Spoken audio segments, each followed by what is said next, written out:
In this collection of videos, we're going to talk about polynomial functions.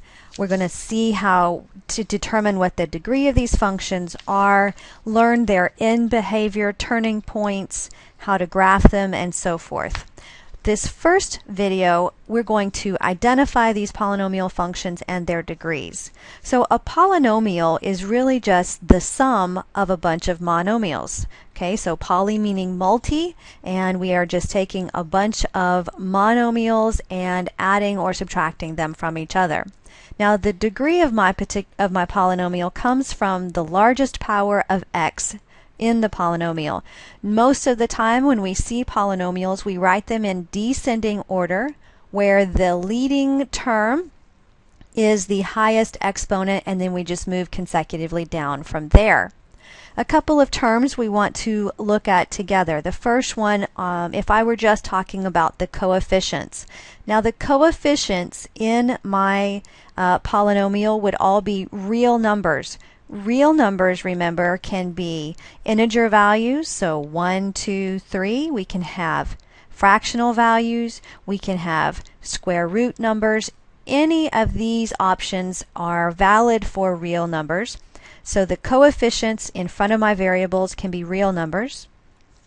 We already defined what the leading term is, and with our leading term we also have a leading coefficient.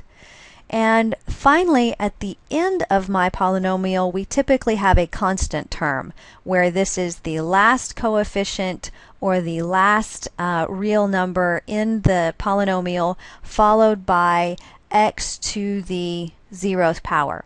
Okay, so my x variables, or my variables in here, will start with the nth expression and decrease as we go down all the way to x to the 0. Now we never write x to the 0 because anything raised to the 0th power is always 1.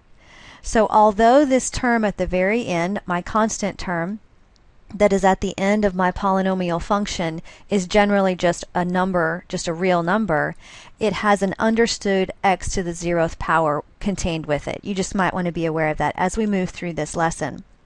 So having defined those terms, let's go ahead and let's see if we can identify a couple of examples and determine whether or not they are polynomials. And if they are polynomials, let's state the degree. So the first one we're going to look at here, and let me make this a little bit bigger for us.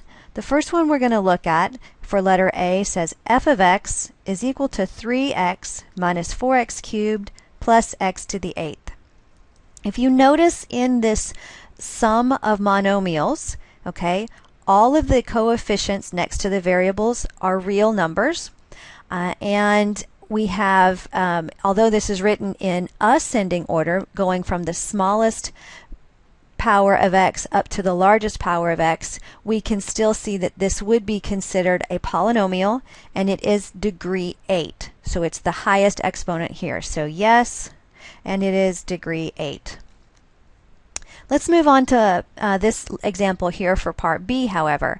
Notice that I have a fraction here, right? I have my variable in the numerator as well as my variable in the denominator. Because I have that scenario that just threw this out, polynomials will not be in this form, and so this is not a polynomial, and we don't need to worry about its degree. Part C. Look at this polynomial here. Okay, this is a polynomial. I just kind of gave it away, but this is a polynomial right here. And so if I've already determined that yes, it is a polynomial, there are no variables in this expression that are in the denominator that would throw it out. But what degree do I have here now? So remember up here I said that the very last term in my polynomial function will be x to the 0th power. Okay, so it's an understood x to the 0th power. So this is the same thing as writing 5 times x to the 0th power, because x to the 0th power is just 1. And so therefore this would be the 0th degree. Okay, that would be a 0 degree. Let's look at this next one here. Letter D. Letter D says I have two terms that are being multiplied together. No the variable is not in any fraction form. It's not in the denominator or anything. And so I do know that this is a polynomial, but what is the power of this polynomial, or what degree is this polynomial? Well, quickly in my head, I know that if I FOIL or multiply x times x, I get x squared, and that's the highest exponent in this, so this is a second degree polynomial. Letter E. Here we have this function right here. I have coefficients of my variables as real numbers, so that's good. Notice right here I have x to the first power, but what do I have happening here? I have x to the negative first power. So this is not a polynomial, and it's because of this x to the negative 1. X to the negative 1, if I remember my rules of exponents, x to the negative 1 can be rewritten as 1 over x.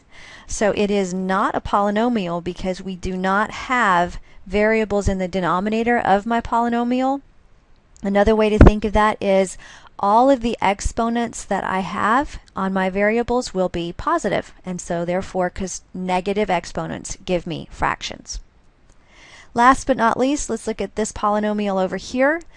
I have x cubed, x squared, x to the first, so no exponents in the all of my exponents are positive, let's say it that way. And it is a polynomial even though the coefficients of my variables are fractions. That's totally okay.